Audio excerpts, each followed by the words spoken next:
All right, well, these two bozos aren't listening, so hopefully you are. Hi, welcome to the Diablo pet. Crap, cut it. It's all done. We messed up. This is why we can't do a cold open, clearly. Hi, welcome to the Diablo podcast. Your home for Diablo diehards, tryhards, casual, and hardcore alike. I am your host, Xanth, and today I am joined by my lovely co-hosts, the Penguin Petter, Nineball, Hi. and if I had to choose a bird, you would pet I don't like where this is going. Hi. Robin Petter. It's tough. Yeah, that's That's tough. nerd words. Hello. How's it going? All right, birds aside. There's a lot to talk about here today. So the goal is kind of digest everything from Gamescom, um, and really pull apart the Dark Citadel. So the second half, we're going to lean in on the conversation around that. But first, let's start with what we already kind of do, but we got more clarity on, which would be mercenaries. We got a group of mercenaries. We're getting something that has existed in the Diablo franchise since Diablo 2, right? The ability to have somebody kind of tag along. They were minimized a little bit in Diablo 3, but we're getting, I would argue the Diablo 4 version seems to be somewhere in between Diablo 3 and Diablo 2, right?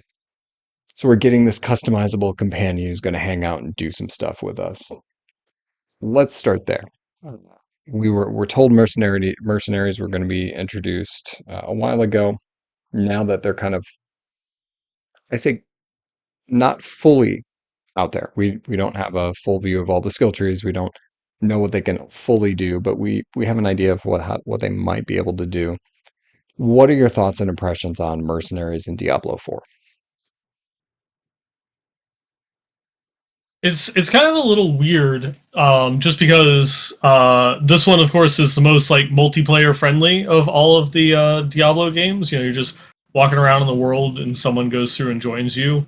Because Diablo 2, of course, it was you had 8 players and 8 mercenaries in a multicolored kaleidoscope of colors and auras, all going off on the screen.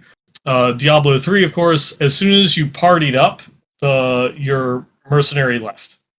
Or your follower. Your follower left, and so that way you couldn't double up on those abilities or anything like that. And so this one, it's like, you know, how is it gonna work where you're just 2 people run up and they both have the same like shield bearer character? Since it's not just like a shield bearer, it's like an actual like named person that's going and coming along with you. Are they always going to be there when you party up? Do they drop? Maybe it was answered and I just missed it in one of the talks. I didn't see that clarified myself. Yeah. I thought that they do drop. Okay. I'm gonna double check on that. And of course, if we're wrong, please comment right now below on this YouTube video. Like you bozos, you weren't even really paying attention. Um, that's okay. I think it's a fair point. Obviously, named characters being, kind of surrounded by other characters would be a little weird. But I can suspend my disbelief for a little bit in that regard. Um, Norbert's anything when it came to mercenaries for you? Well, I was trying to clarify this real quick, so I was finding it. Yeah, it looks like when playing solo, they will join your party to use their host of selected skills. So it looks like it does drop out when you're in a party. It's more of a when you're playing solo type experience. But that is like after scanning for like 30 seconds real fast. So that's what I'm seeing. I didn't see them mention that out loud. So I paid more attention to the videos and stuff. I hadn't deep dove the blog as much as I probably should have. But then what happens when you're, say, at a world boss? Right. Well, it also says that they offer, what is, I just saw the line. Yeah. So mercenaries can offer their support by joining your party, by hiring them when playing solo, or by selecting them to add key reinforcements in times of need. That is not very specific, so I'm kind of curious. I'm sure they'll flesh that out in the campfire chat coming up. Or maybe they haven't. I just haven't seen it. I have to dig into that. But I really think that, mercenaries have always at least from Diablo 2, been a pretty core part of the experience. I mean, for better or for worse, I never thought that the mercenary system in Diablo 2 was particularly engaging. It was just like another thing to min max. And I'm curious how this will operate as well, especially if they have gear and things like that. I mean, same thing with Diablo 3, right? It became, I'm geared, now I got to make sure my followers geared so that they can offer, the nth degree support that I need to push further. I'm not opposed to it. I definitely think that it's a little different than the system they've done before. It looks different. I have some lore questions that I'm definitely curious about, kind of going into some of the characters for sure. But I'm not opposed to it, right? It has to be delivered correctly, and that's kind of going to be the whole theme with this expansion. Is as long as they nail the delivery of it, I think it'll be great. I think they've proven even if they don't quite nail the delivery of it, they'll smooth it out and fix it. The team's done a really good job of that. So I don't have any big opinions here other than like I'm curious to see how it works out from a lore standpoint. Mechanically, it's cool. If we didn't have it, I don't think I'd be crying over it for sure. Yeah, so I think in reading it over, what I'm seeing is you have the choice to select one of your unlocked mercenaries as your hired hands. It selects them as your main companion. And when playing solo, they will join your party and use their host of selected skills, right? And I think you just touched on that. And then you also will choose another mercenary as a reinforcement. Uh, that's going to be attached to a skill and may come, aid you depending on what it is. Yeah, I do not see anything about like, yeah, the multiplayer. What does that look like? It would, on one hand, like going with what you had brought up, Nine Ball, about like if you have the same name of characters surrounding everybody, it's kind of weird. But then also you have this really in-depth system that involves leveling each of these mercenaries and then attaching them to different skills, that it would also be weird to lose that because you decide to play with another person. Yeah, I mean, going through and looking at it because like that the reinforcement mechanic seems that like that one doesn't have a trigger for being solo, but you have like you select an opportunity and kind of like creating an AI for it of when it pops out and joins you in combat. It may be something along the lines of I'm in a boss battle or there's three elites near me or something like that they come in and do something. But it is I don't know because that's like one of the things like in early Diablo 3 like they were really useless. Yeah. They had their first rework and they had some like stat scaling, and I think what was it like the Enchantress had uh cooldown reduction, and so some builds started using the Enchantress specifically for like that little extra bit of cooldown reduction. But you were always better Yep. like ZDPS, like having an actual support if you were in the multiplayer pushing. And then Yeah. when they reworked then they really reworked the followers to allow them to equip like the sets. Then it was like, I think it's like it. Then it became like better to like farm solo in certain things depending upon what it was that you were doing, just because it was more efficient to get Greater like the rifts, yeah, buffs. or Yeah, sorry, no, regular rifts. Regular rifts were regular better because you risks. could get the extra keys and stuff. Yeah, Yeah, because you'd have like the key bonus, or just running around and killing stuff, and the beginning of the season to get Death's Breaths and stuff like that, and so it created like this weird awkwardness where some things it was better to play solo, other ones it was better to play as a group because of how the follower was interacting. So I'll be interested in seeing how they balance it. What yeah. the intent behind it is, but having that reinforcement mechanic, I guess if that one can trigger in multiplayer, could be interesting. That if there's like a really um like powerful ability that's tied to them or something like that, or if just that like what you were mentioning, that you have to go through all this trouble of leveling up the mercenaries, building the experience with them, fully equipping them, and then if you always play in groups, never seeing them ever again, if there's some sort of mechanic that allows you to interact with it, especially given that one of the big draws for the expansion is multiplayer focused content. Right. And listener, we know what we're going to talk about. We're going to talk about that Dark Citadel. That's a big conversation. We're going to save that for later. Um, but yeah, I think there are a few clarifying points that we do need on these mercenaries. The mercenaries themselves, I mean, like they all seem cool. They seem like they fit their niche. I do agree. There's some lore questions there. I would imagine both of you are intrigued about the little half demon boy. Uh,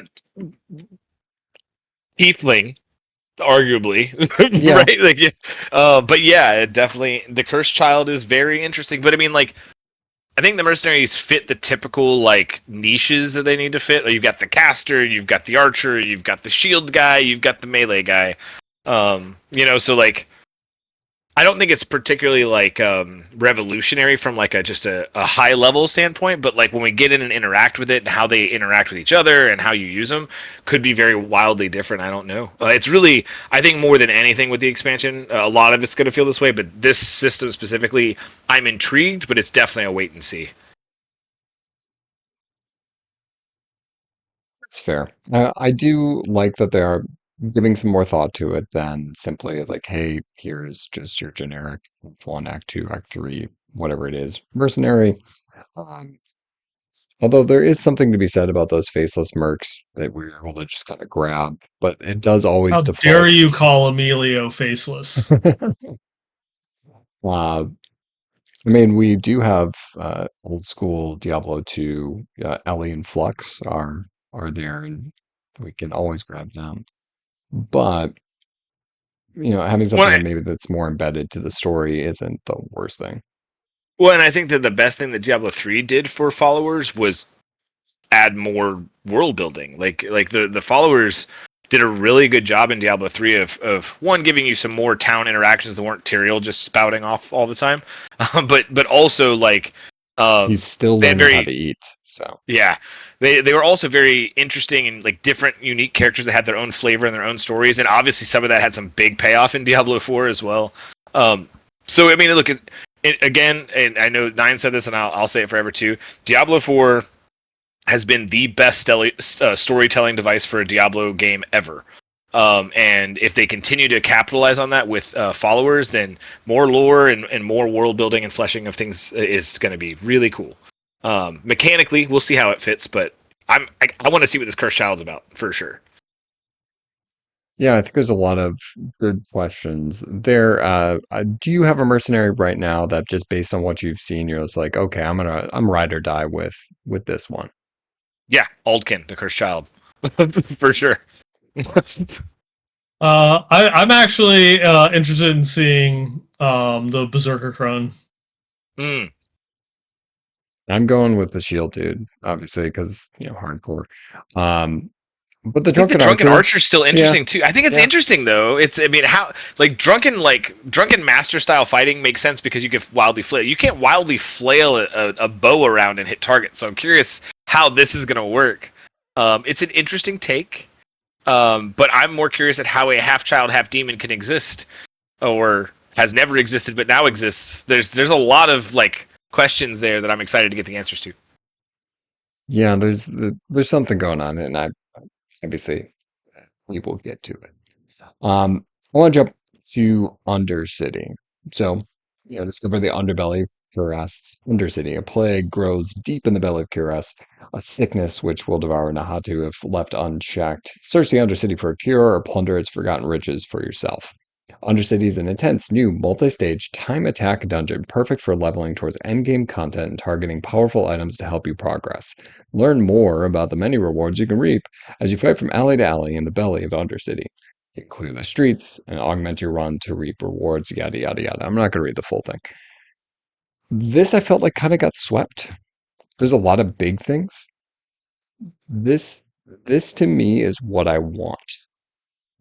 I'm excited for the other stuff that we'll talk about, but something about this just kind of hits. Now, I'll talk about my impression in a little bit, but I'm curious, did this flash for either of you? Um, no. And not for any reason other than the fact that you're right. It kind of got swept under the rug. Um, I mean, it seems cool, but it says it's specifically to push your highest potential. So is this like an abattoir of zero level content? Because that's what I mean. If pushing your highest, I mean, it implies it is like end game, end game, end game content. Um, Again, that's just a sentence, So I don't know. Again, it's very much a wait and see. I mean, I like the idea of delving into the undercity of Karas. That's awesome. From a flavor standpoint, for sure. I mean, we did that in Diablo 2 in the sewers and various other ways, but I'm excited to see how it's all connected and works together. But if it's another like Zir, like Abattoir of Zir type situation, or even like something to compete with or replace the pit, I'm not. I guess I don't know. I would love to know the design intent of it before I know how I feel about it. But I mean, hey, more zones, more tile sets, sounds cool.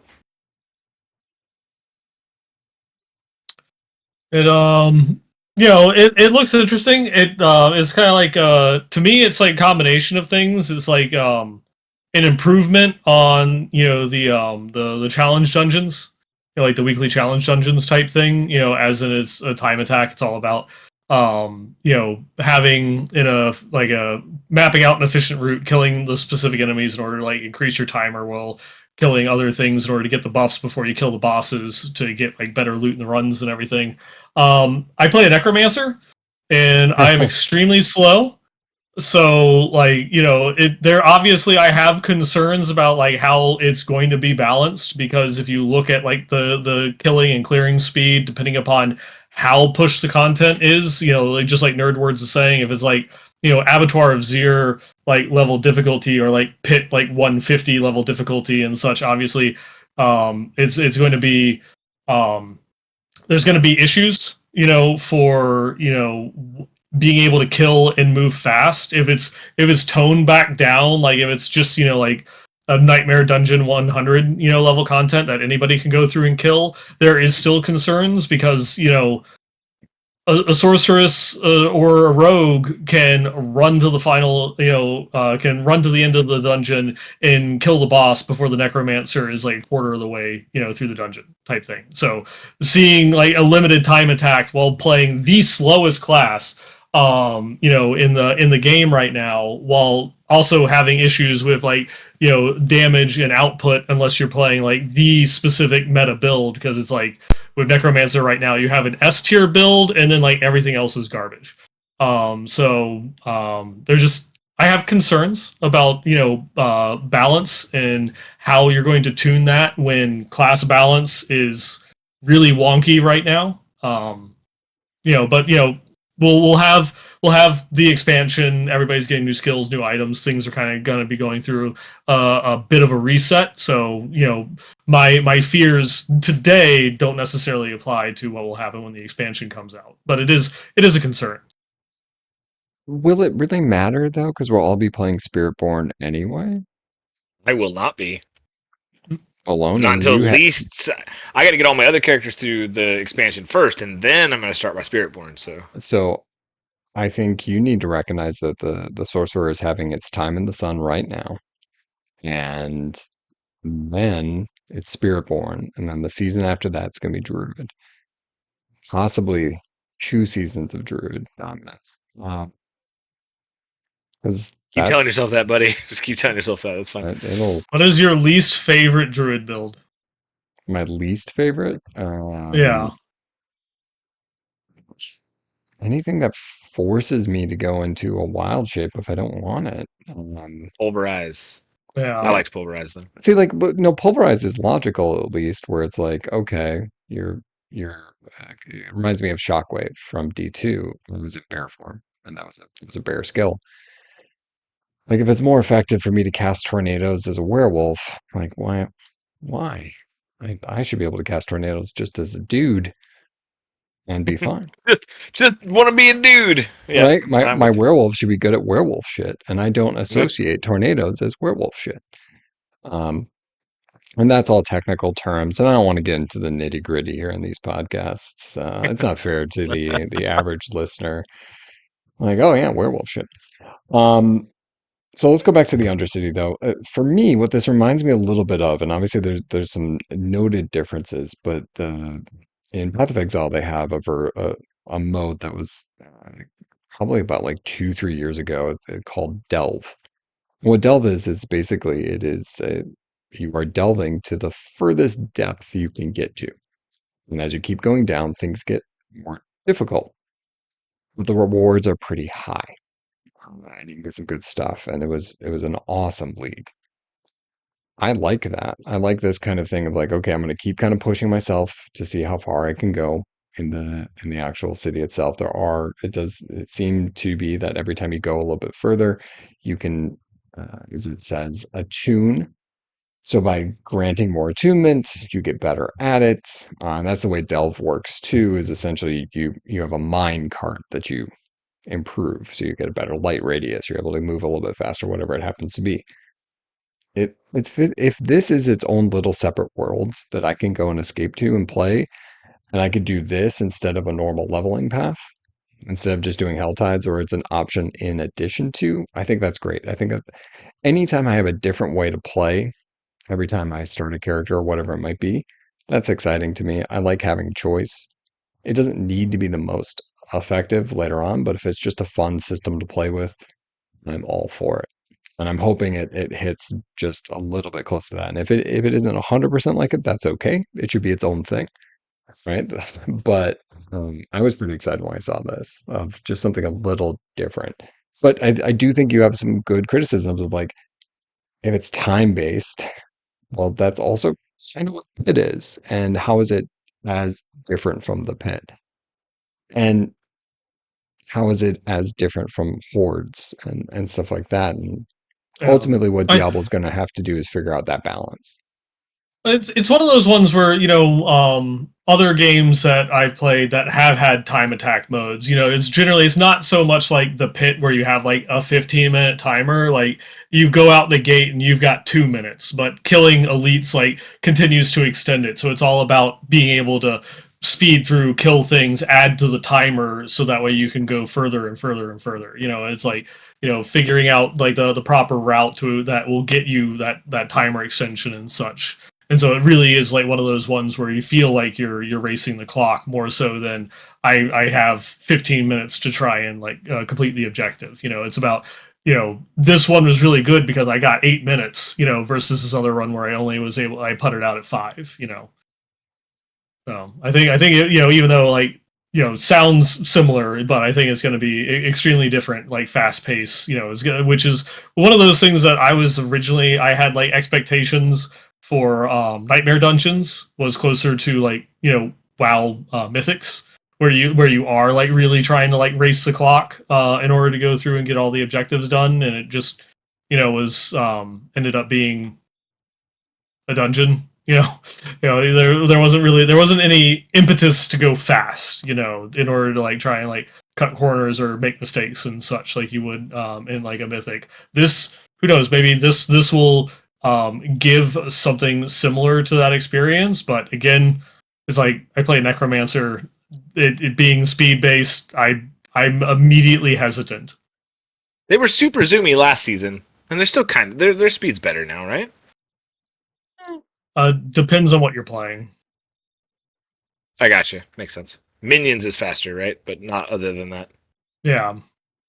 Gotcha. Good, not great. Yeah. Yeah. And that's okay. Maybe expansion's going to completely revolutionize the speed and yeah, never mind. We're not going to lie to ourselves. Um, there are cool things happening. We know that. Now, things to note, it is the 26th of August. The day There, before my birthday. Happy early what? birthday, So Nine. Happy early if you birthday. are listening to the podcast, I want you to comment down on the Hmm. video or on iTunes or whatever, Tyrael's wings for my birthday. Thank you. There you go. I would also just blow up his Twitter, personal emails. You can even do belated birthday. I think it's actually it is usually better to get a message about your birthday 2 to 3 days after. I think that's when most people really appreciate those messages. Um, and how old will you be turning? The big 4-0. Holy I'm, shit! Welcome to the Extra I'm club. gonna congrats. I'm gonna be an old man. You really are. Uh, Yeah. good on you. I mean, happy birthday, obviously. Welcome to 40. Yeah. I've got no I complaints so and far. hey, I entered my 40s getting to pet penguins, so I'm happy. I'm good. See? Can't really Yeah. complain. And also, I want to point out that so I apologize to anybody listening. We're dovetailing here. We're just going to heap some compliments on Nigel because it's his birthday. Also, looking at photos of you, you got to point out you've lost a good amount of weight. You're looking real svelte. Oh, why? Thank you. Yeah, Real I'm. felt. What is it? I'm down like 24 pounds since December. Wow. So it's funny. It's like I'm turning 40, and it's probably the best shape I've been in since my 20s. So It's always like a weird feeling when you can look back and say that. Like, man, yeah, I've been messing around for way too long, or I've been doing a I really was good I job was recently. I was definitely messing around for way too long. That's for sure. But that's good. That is good. I mean, it's obviously good as you're entering into your senior years to be in good shape for the inevitable decline of your Yeah, body as it starts to slowly dwindle. I did read an article the other day stating essentially that the major aging breakpoints are 44 and 60. So you got about 4 years, is what I'm saying. yeah. I also read that article that the stages of human aging hits it just hits you in two spurts. Yeah, that's all downhill. Um, oh, but is it what isn't downhill? See, this is a segue. We're going backwards. Is the progression of Diablo 4 because it's on a meteoric rise. And it's bringing to us something we have needed for a long time, something we've been told might be possible. And honestly, I was kind of surprised to hear what was coming in the expansion. I very much expected to maybe come in a later season. We're getting a party finder, a group finder, whatever you want to call it. Now, take a moment and just tell me it should have been there at the start. I Yep. mean, yeah, yeah. I Okay. mean, I was gonna say, I was like, I'm not gonna celebrate something that literally every other game company that needed it put it in the game. It took a year. We should have had it at launch. It's a massive online multiplayer game. I'm glad it's here. It's awesome. It's kind of like it's the easiest W they've ever done. And it But only it's took a good. year. Yeah, it took a year. Yeah. Well, a year and 4 months, really, but I'll definitely use it. I'm excited. But yeah. yeah. Yeah. It's definitely one of those ones where it's like, it existed in Diablo 3. Hell, it existed in Diablo 2, being able to go through and like find groups and find parties. Yep. So it definitely is one of those ones that, with I do get it, that it probably is one of the lesser important features for the game as it existed, and that now that there is going to be dedicated group content in the game that they're going through and debuting it now, to kind of like go through and coincide. But it is definitely one of those ones where there are many situations that it could have benefited having it earlier in the life cycle. Yeah, I definitely completely disagree with you. There's no excuse. The moment they made Diablo 4 an online always game, it should have had it like in that moment. But I get your sentiment for sure. Yeah, I think from a we need to get this game out perspective, absolutely.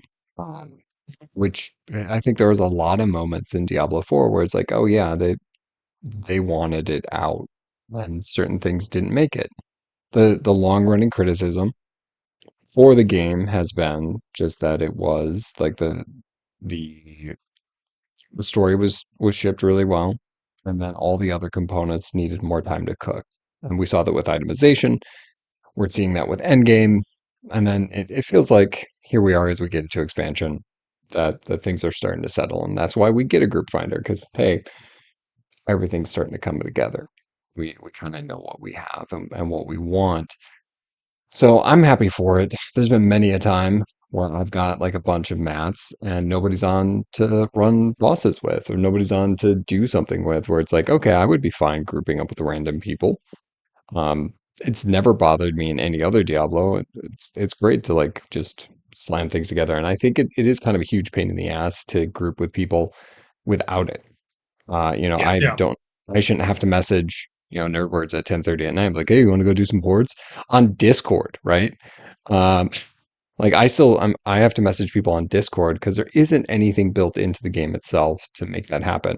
I'm not using chat. Often I'm playing on PlayStation, right? Oh yeah, Yeah, that I makes mean, sense. I hell, didn't think about that. yeah, even on PC, just going through and blasting, like the notification of getting a chat message is really difficult to notice. Yeah, You know, there's a lot that it's just happens.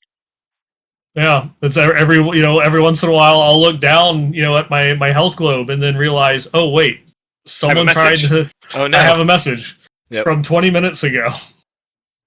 Yep. Yeah, those are, and I think like Group Finder is a good one. I'd be curious, like when it launches and all the systems they're in, if voice chat automatically goes in or whatever it might be, because I don't want to type out to a bunch of randos because I can't. And I mean, you can. I can type out messages on the PlayStation. It is arduous and not worth it in any regard. So See, I here's the just trick. won't do it. I'm going to teach you because I'm so young and spry compared to you old men. Um, you use the PlayStation app on your phone and essentially text the people. That's that's how you're supposed to do it. You're not supposed to go in and just go through the thing and type like it's 2005. You're supposed to do it, on your phone with the app. So I there's want to there's do this that. old game called Final Fantasy 11 that had online that I played on the PS2, and not even by the fact that you could actually use a keyboard in that game, but like the game had a drop down of pre typed out messages. Yeah. And it would translate it between English and Japanese. So if you use one of those things, it would translate it into the native language of anybody else that they were using. It just surprises me that a game that came out like in 2004, 2003, or no, like 2001, something like that. Like this old, like 2002. I don't even remember now, but old. And So it Final just Fantasy 11's the online one, right? So that would be yeah, post. It would probably be 2005. I'm thinking like it was post before WoW. WoW. Was it before WoW? No, it was pre WoW. I was playing that before WoW came out. I'll Oh. figure it out. Give me a second. Yeah, God, yeah. if only there was a collective I felt source of information we could use. I know. yeah. May But 16th, like 2002. 2002. There we go. The Oh. 1 year I didn't say. Um, but like it surprises me that massively multiplayer online games of this day and age on consoles don't have like that same feature that you can just open up and have favorited messages. It's like, hey, do you want a party? I can heal.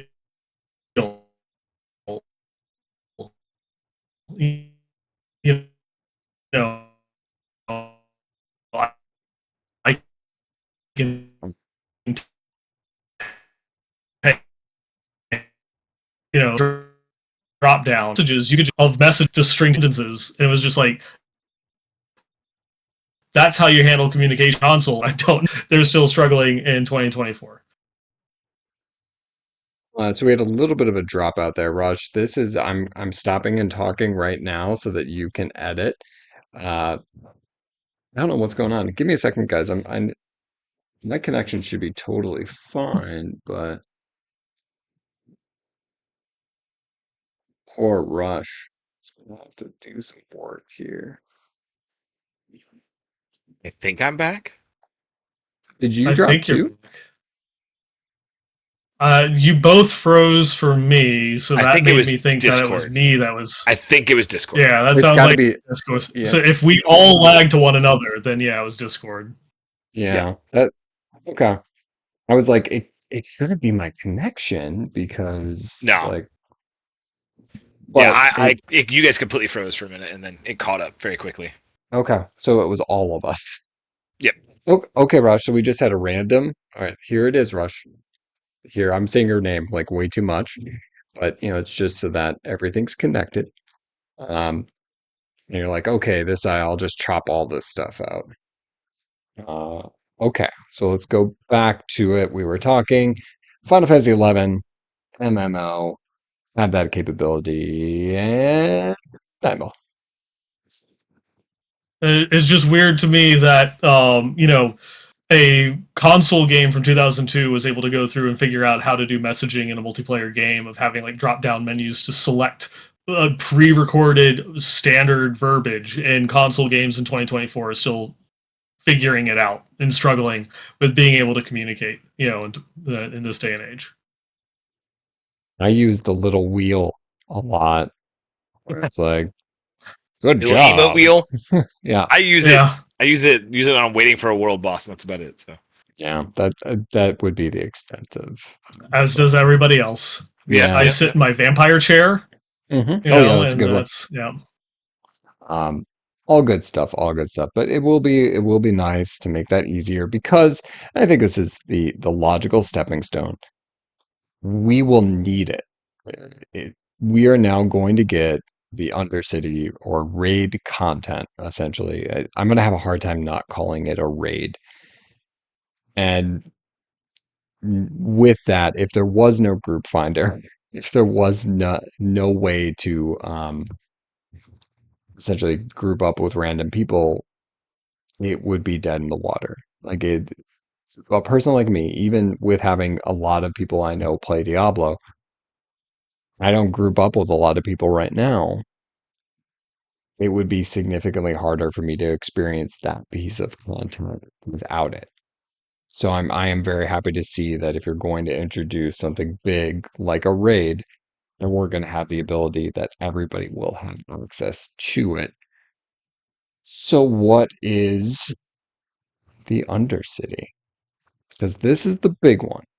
This is the something that is different. We've had mercenaries, we've had think different I endgame think content. think you mean the Dark Citadel. Yeah, Dark I think you mean Citadel. the Dark What? I'm Citadel. Yep. I'm going back to Undercity. Thank you for clarifying. Dark Citadel. Either way, I'm going to call it a raid, so I'm not going to devote it to memory. Wipe it out. Dark Citadel raids. Deep in the heart of Nahatu lies a twisted testament to the depths of the first Khazra, to the depths the first Khazra will go to achieve their ends. Within lies the ultimate co-op challenge. The ultimate co-op challenge, which is there's the conversation in just a moment. The first of its kind in Diablo 4 and arguably Diablo. This endgame cooperative dungeon rewards groups of players that can best the many perils that lay within. Venture through the three individual wings to solve the challenges, face deadly battles, and collaborate to emerge bloodthirsty to face the final boss. More than one wanderer has tried and failed to break this fortress. Only together with others can you expect to prevail over an evil that is slowly grows stronger. Dark Citadel is ruled by the first Khazra. Use the powers of the Citadel to perform their wicked experiments on captured villagers, all in an attempt to resurrect an almighty demon by sacrificing souls. Dark Citadel holds three separate wings, each with their own secrets to unlock the demonic plans to unravel. Brute force will only let you venture so far, for cooperation of your allies is key to besting each wing before facing off against the final boss. Besting these complex bosses and intricate wings will require the efforts of your entire party. Each wing can be taken down as a group and can be done in multiple visits if you require respite during this grand task, which is, again, in a Diablo game, very interesting. The thought of not just completing something, but like, all right, I'll see you guys tomorrow. Let's go do this. Anyways, communication with your allies will be key within the walls of the Citadel, and a new marker system will be available to help you indicate your next intended move. You can earn coveted rewards. Uh, weekly, weekly cash, which we'll talk about. That's not super exciting to me because I think of the actual leaderboard. I Welcome to don't care. raids. Right. I don't need it.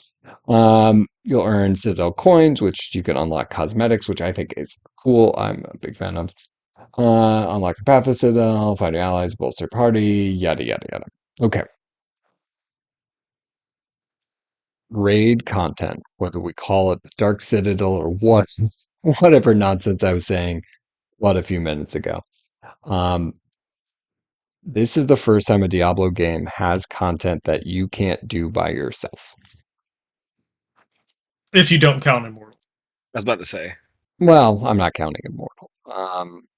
A mainline Diablo game has content that you can't do without the help of somebody else.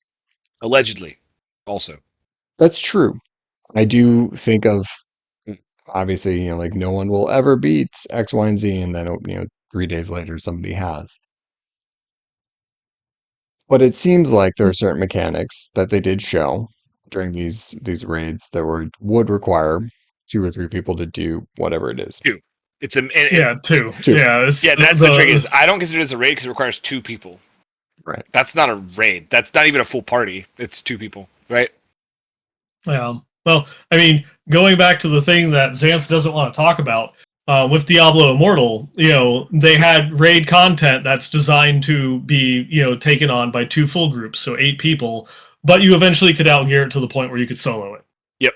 It didn't actually have any like mechanics that required a full group in order to go through and did. It had things that made it easier if you had more than one person, but eventually you could just outgear it and brute force the stuff. The big one that we saw, in the one of the videos for the Dark Citadel was floor switches. They had to Yep. have 2 people to activate floor switches in order to open a door, making it, that you couldn't just progress through by yourself. Yep. It'll be interesting to see for me, because this is something that goes back a very long time that Steven and I used to talk about in terms of Diablo 3 probably a decade ago, about having some form of multiplayer dungeon and what that would look like in a Diablo game. And obviously there's floor switches, that makes it so that way you have to have multiple people. But I'll be interested in seeing if it has things that you can speed through by, like, say, instead of engaging entirely as like the 4-player group, if there's things that like one person can break off to like go through and kill like this one sub boss to allow the others to progress faster through without having to divert like the entire group. It'll be interesting to me that what this multiplayer experience like truly looks like from the entirety of it, or is it just going to be more like MMO group content where you do have to have the whole group together to progress on to the next round of content to fight the bosses and all other types of stuff. Yeah, I'm really torn on this one. Mind you, coming from someone who plays mostly in a group, like most of my Diablo 4 playtime is with other people, whether it's the start of a season or whatever's going on. Like I mostly have at least one person in my party, if not a full group. And I do like the idea of having like forced group content, but it really depends on how that's handled. And what I mean by that is both by the development team and the player base, right? Because Nightmare Dungeons were supposed to be that too, but then we screamed and cried and whined enough to get a lot of the objectives either removed or dumbed down to where you could just speed through them, right, and just get through them. And then you have the other side of it where is the only thing that's going to require help is that one foot switch in that one room, and the rest of it I could just solo. Right, so like, then do I just have someone that I carry through the experience? They come in with me, I do everything, they stand on a foot switch, and then they stand there while I finish the dungeon. I don't know, right? I think that this is a very good opportunity for the Diablo team to innovate in this space, and I think that's the one thing that Diablo 4 has not done yet. It has done some things really well. It has missed the mark on some things and then course corrected, but I don't think it's innovated yet. This could be their chance to, I think, innovate in that space. And I'm excited to see how that goes. I think the flavor of the Dark Citadel sounds really cool. It just sounds really cool. And again, I play in a group, so I'm definitely going to engage with it for sure. But I'm hesitant because I rated a lot in World of Warcraft, and I both loved and loathed that experience. I think there's really good things about it, and I think there's really awful things about it. I rated in Destiny, and Destiny had a lot of that stuff too, where like you were gated because you had to have people to do these certain mechanics and do these certain things, but then eventually, like you said, Nine, you could eventually just brute force it and solo a lot of that content as well too. So it's going to depend on how it's handled. It's a cool idea, and I hope that it's appreciated by us, the player base, and handled with care by the development team. I am both excited and torn on this concept. I have not played WoW in maybe a decade. What was Cataclysm? That's Somewhere around there. more than a decade, I think. No, it's probably close. I'll look. I'm just Thank Googling you. everything today. Yeah, somebody's on the Google. So I haven't played WoW in forever. Um, I always liked it. What was the first group dungeon you could do in WoW in like Barrens?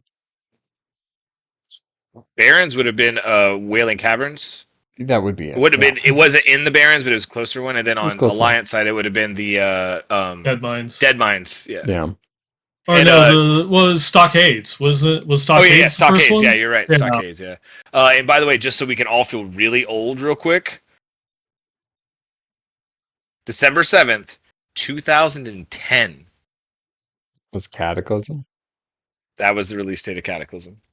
Yeah. That makes sense because my son was born in 2011. My son is older Um, than Cataclysm. oh, yeah, deal with that. So Yeah. today's Having an podcast existential crisis is over here. today's podcast is about the new Vessel Old. of Hatred expansion, and then also confronting our own mortality and realizing the Yeah, for passage sure. of time. For sure. You too, listener, will be aware that time is passing before your very eyes, and you're growing older. You are Yeah. older today than you were yesterday, and you will be older tomorrow. You're welcome. So going back though, I think fondly like when WoW came out, I was being able to go into that experience with a group of random people that I cobbled together from Baron's chat to go into that cavern and overcome the dungeon. The rewards were not major, but there was always an upgrade or two along the way, and it was fun. Um, and then eventually building towards a legitimate raid at the end, but there was a lot of fun in that kind of group activity. I think of old school Diablo 2 jumping into, Mephisto runs, jumping into Bale runs or whatever it is, and those can be very robotic now, but at the time when they were new, very exciting. Um, so to have that kind of experience wedged into D4, which I'm already enjoying as a solo, seems exciting. The only caveat that I can see still put on it is that I'm not able currently, at least as far as we know, able to do something in this game unless I have somebody else there with me. And yes, there'll be a group finder and all of that. But it's the first time that that's happened. I could always kill Mephisto in D2 by myself. I didn't need a group of 8 players. Was it more effective? Absolutely. I didn't need to, right? I didn't need somebody to go and do anything in Diablo 3 with. I could see that creating some friction. But what I will state is I couldn't find any friction out there. I didn't see any posts on Reddit or anything like that lamenting that it is not accessible to just solo players. Right. Now, just because I didn't find it doesn't mean that sentiment doesn't exist, because maybe they're just waiting to cast judgment until it's in front of them. But I could see where some people could be upset about that. I, for one, am looking forward to it. I want a reason to play with other people. But the group finder is going to make that easier. I'm curious how long a raid is. What's an Mhm. acceptable, what is an acceptable amount of time for you for this larger Diablo experience? What For this is experience, I thought you were about to ask the acceptable amount of time for a raid because that is very very different? depending. Yeah. Correct. Yeah. Um, and I think you are right that maybe using the term raid is wrong because the raid, when we think from a WoW sense, can be a 6 to 8 hour experience, sometimes even longer, depending on what you're doing. Yeah. Dungeon, like a WoW style dungeon, right? Isn't what I'm It, envisioning more. yeah, because it's definitely one of those ones. Because like even like making comparisons to MMO, is like weird because Diablo has a hardcore mode, Yep. and so when you think about a raid, that you're thinking about bashing your head against the wall until you're able to complete it. That it takes multiple deaths, multiple wipes in order to go through and do it. Now, WoW has done a hardcore mode in Classic, and they've gone through and they've defeated all the hella difficult content and such. But even that is like very different from like an all new experience. It's different rating, Blackwing Layer, hardcore versus something that no one's ever seen before. And so is the difficulty, is it intended to be beaten on your first try? Because like hardcore exists, or is it just like we've crafted it to this difficulty, and if you're hardcore, well, good luck. Yeah. Have an idea of what you're going into. You're not expected to beat this on your first try, and death is very likely type thing, which is valid. That's also valid.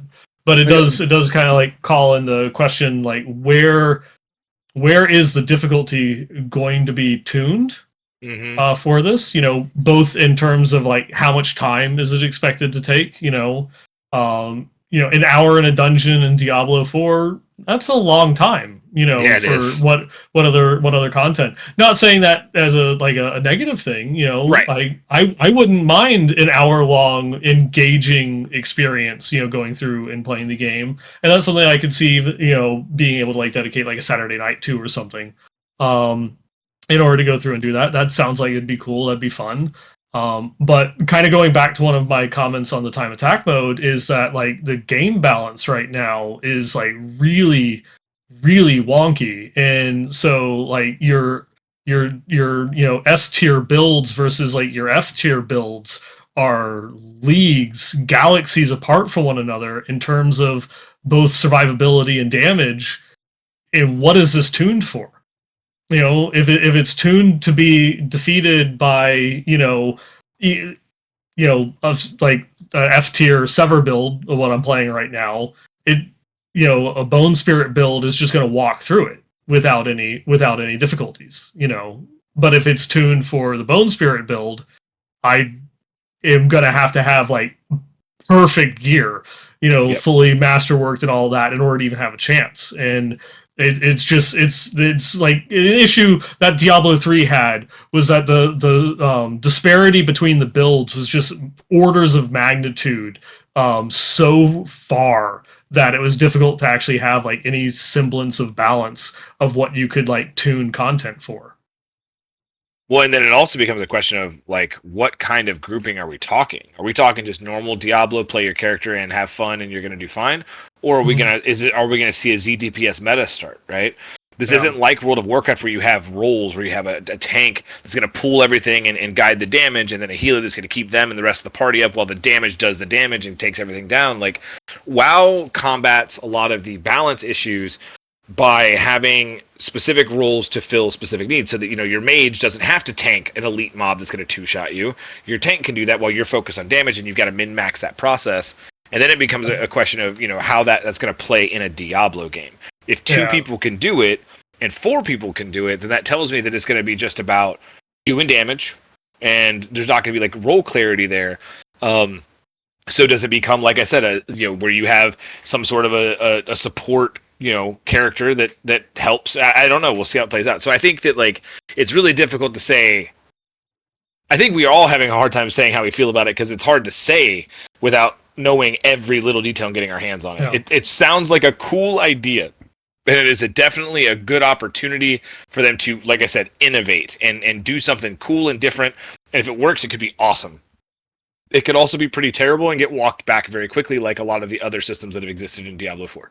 So we'll see. But I'm definitely going to try it for sure.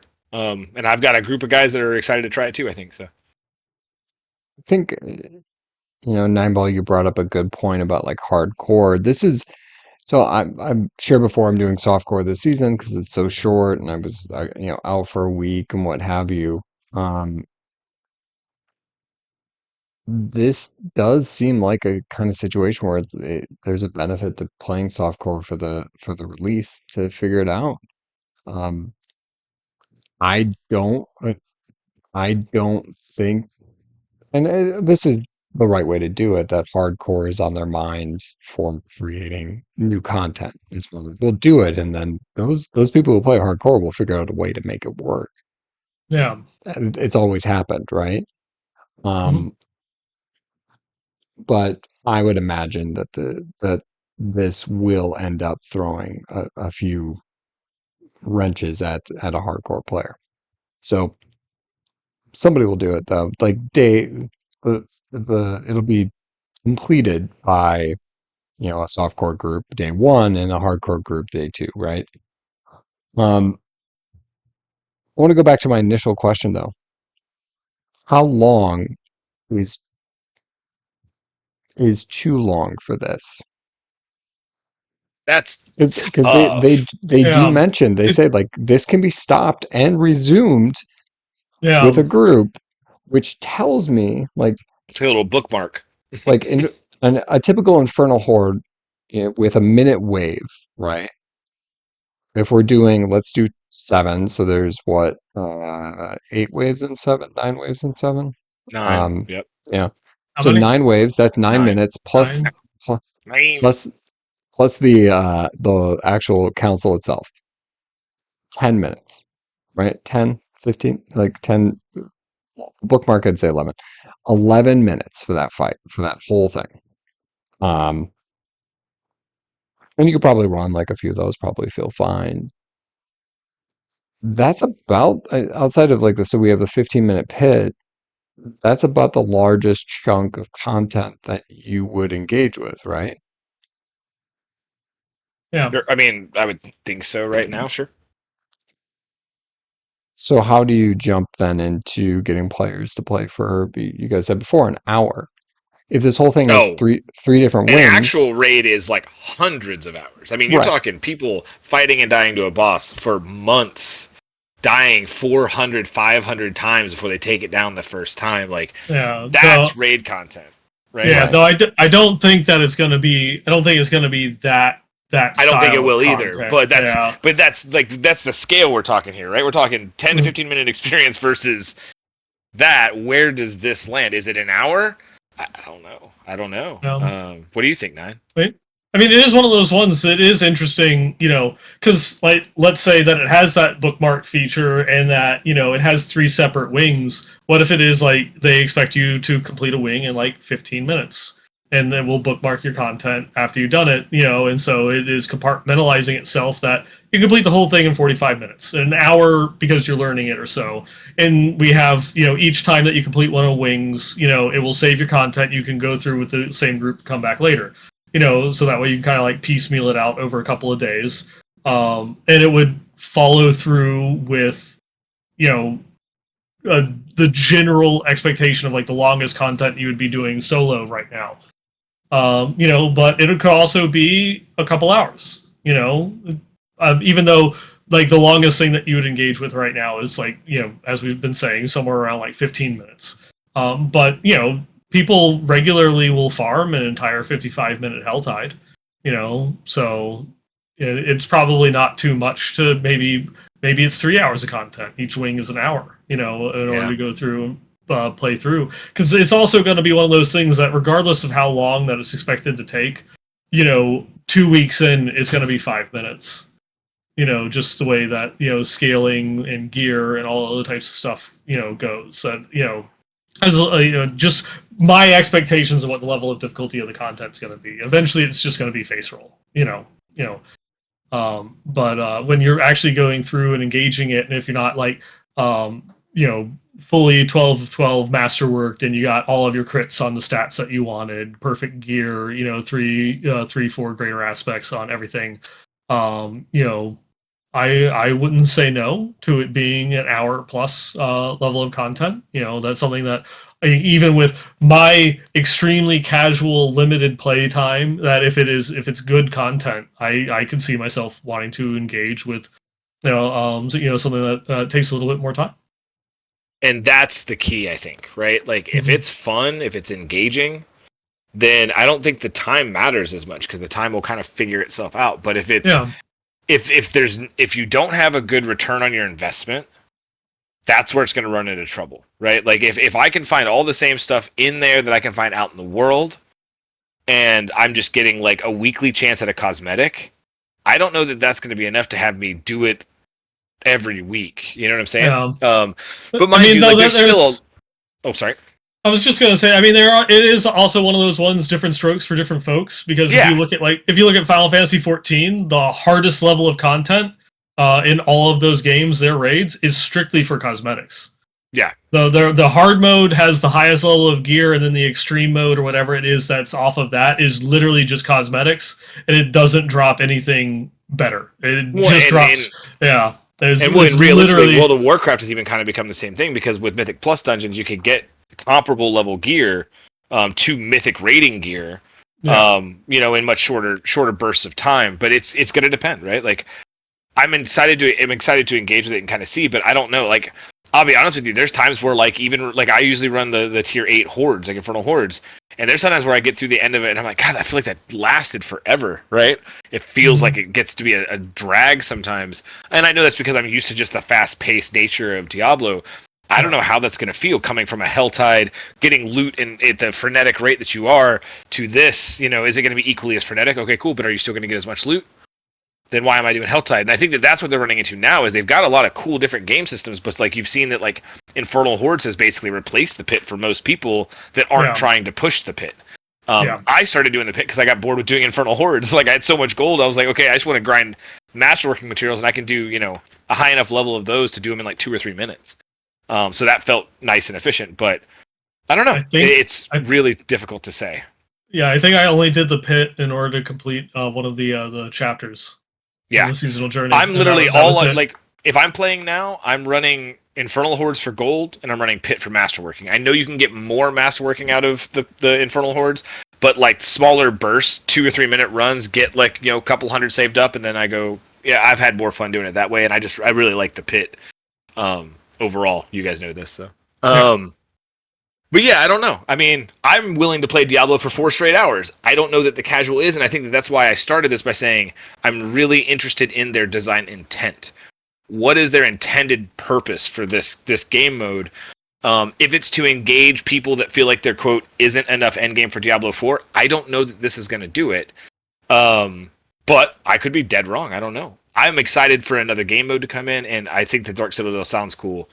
I just want to get my hands on it to really say, but right now I'm really up in the air. I think it would be interesting to. We have a tendency to play with like-minded players. Anybody who's listening to this podcast, right, is definitely more uh, tuned into Diablo, knows how to make a build, or at least find somebody who does know how to make a build and copy their stuff. It'll be interesting to jump into a group finder and go to the Dark Citadel with people whose Paragon strategy might be just put every point on the board, right? Right. I'm going to fill the cube and call it a day. And suddenly the Dark Citadel is a pain in the ass because you're surrounded by 2 to 3 other people who aren't as effective as you might be. And maybe it's not as easy because of that. But I will say that is also a problem of every raid content type in every game ever. I'm sure if I were to go back that's to definitely WoW going to be. It's not. That's not now, an if. I would be That's that person. Yeah. It's not an if. It's a win. That's gonna happen. Yeah. No, I mean it's like one of those ones because like when you go through and you like when we try to make comparisons to like WoW and stuff like that, because in World of Warcraft, if your class is like 20% behind like the what another class can do, like that's the difference between S and F. Like you do 20% less damage, you're absolute garbage. In Diablo 4, it's orders of magnitude less between like S and C. Even let alone like a lightning spear sorcerer versus like a Hydra sorcerer is very different. Right. Very different, and that's like not just like randomly throwing things on and calling it a sever build. That's like actually like trying to like min-max as much as you can get out of it. And it's, you're doing like multiple times less damage. Like you wish that you were doing 20% less damage than like a bone spirit build. You're doing like 10 times less damage than like, a bone spirit build. And that in lies the issue.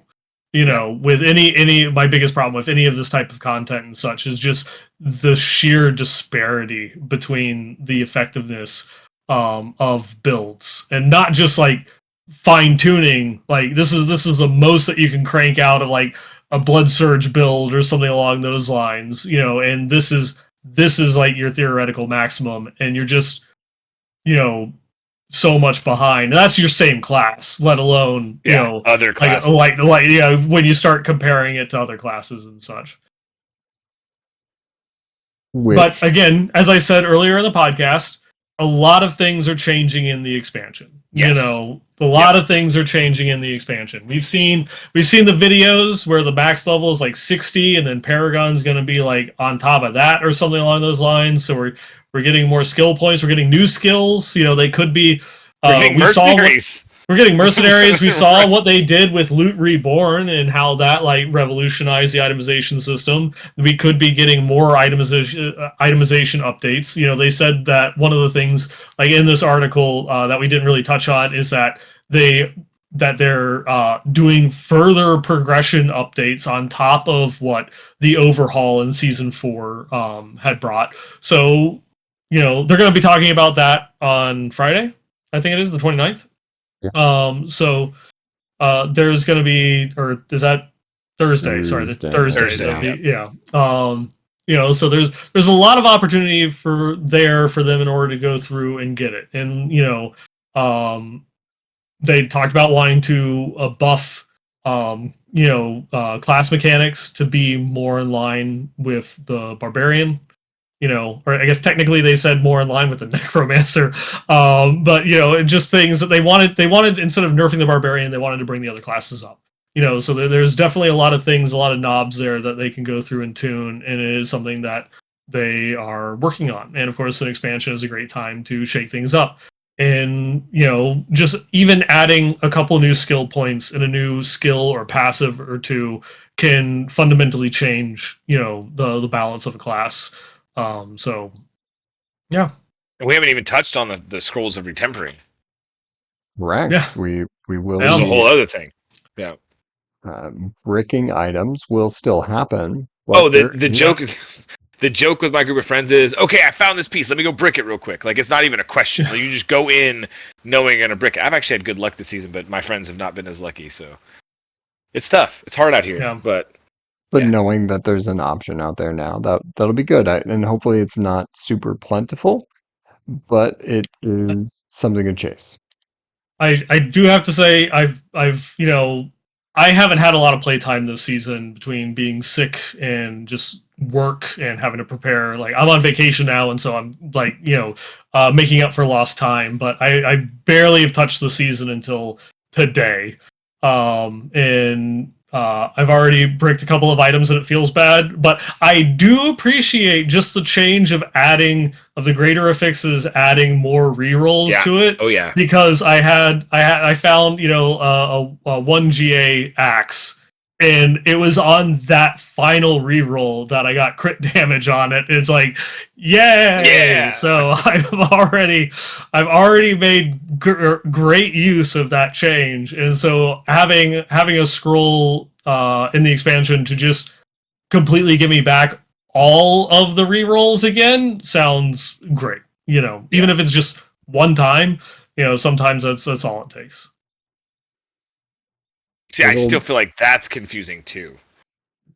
That's fair. That's fair. I could definitely see that. Because it implies that you can use it one time. You can use a scroll of retempering one time on an item, but the way it was worded means you can use the scroll one time, meaning you could use multiple scrolls on said. Yeah. I'm ready for the campfire chat so they can clarify with words because text is not helping me.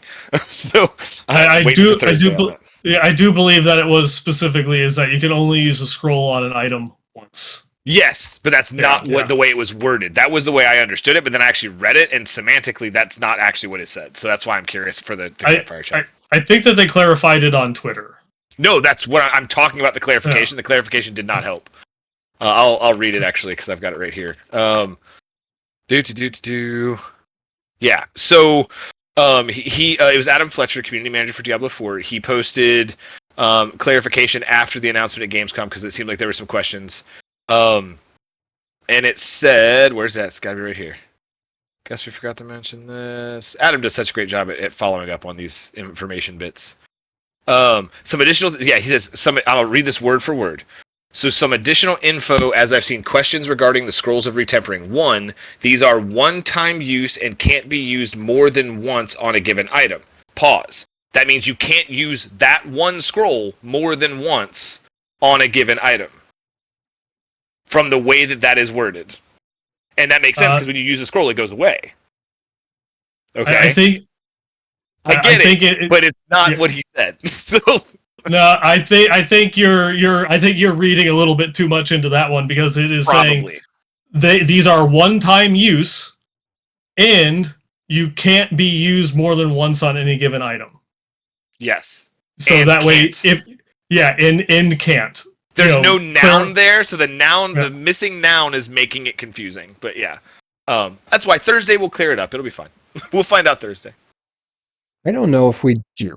So we do know Thursday is focused on changes to progression. And it will be interesting to see what is brought up. Nibel, you kind of hinted at it before. We've seen in a few screenshots and what have you about the level cap kind of moving from 50 to 60, which means ideally 10 more skill points, and then Paragon taking over. We've heard some bits and pieces come out that there isn't going to be an infinite Paragon system, which is great because that would suck. Yeah. Um, but we don't know what Paragon actually looks like. It's been a common critique here that the Paragon system is not great. It's laborious. It does not encourage you to want to play with it because I think I brought it up every podcast for the past well, months about how I hate having to put in 225 points every time I choose to respec. I'm curious to see where they're going. Curious to see what the new system might hold. We know there have been a group of content creators that have been out at Blizzard for they were brought out there for not just a day, but like a week to do some testing. And part of me thinks it's for the dungeons or raids, like we were just talking. And the other part is probably for this too. Like get a feel. And we also know that there's going to be a PTR before Vessel for what this is. And I'd imagine we would get some details about when that'll exactly be. So this Thursday, I think is I'm excited for a lot of what was revealed at Gamescom. I'm excited for the mercenaries. I'm excited for that Undercity. I'm excited for the Dark Citadel.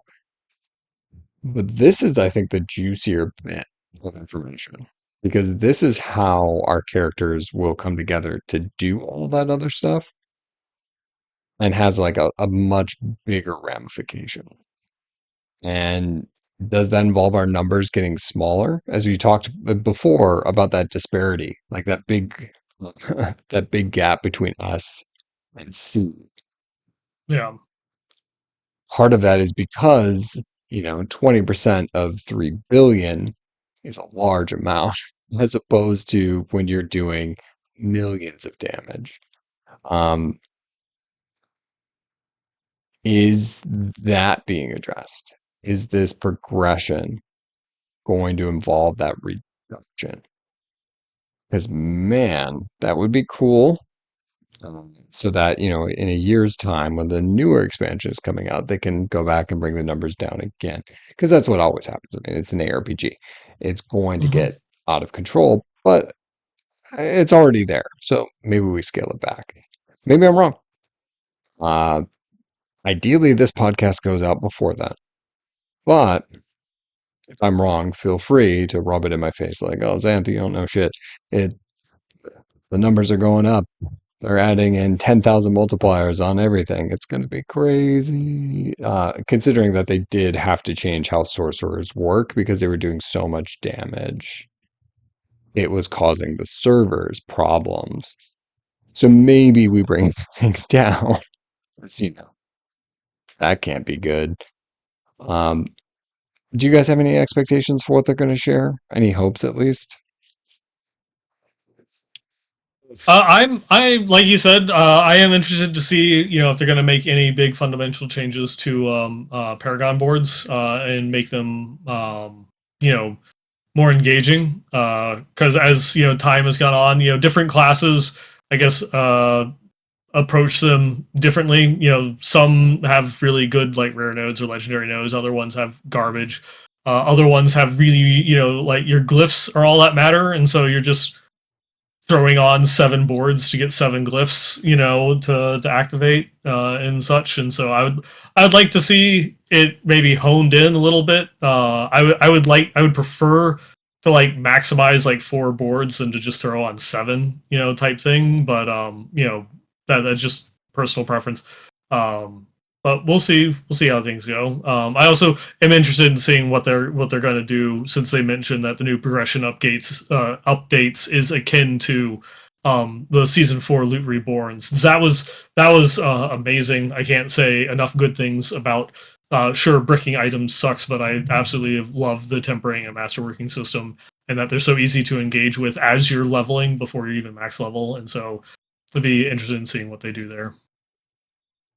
Yeah, I mean, I don't really have any expectations because they've already given us a ton of info about the expansion, and um, I feel like we're kind of spoiled. They've done such a good job with communicating and getting me hyped for the expansion for sure. I would love some clarification on some of the things we talked about a little bit earlier, right? I'd like to know. I want to know more about what they've talked about already.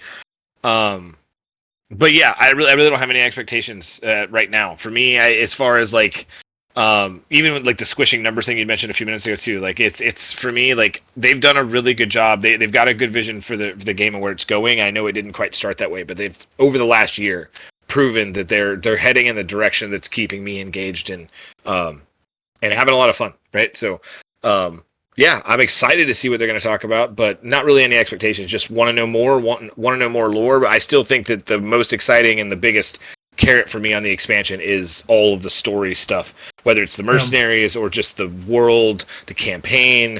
I get that we'll play it once for most people and not play it again, but it's like getting another chapter to a really great book, and that chapter's coming soon, and I'm super excited. I'm super excited because like 2 of the things that they went through and they got in the they just added in new wings for the pre-order bonus. The Wings of the Damned. Is Narius going to make a return? Hmm.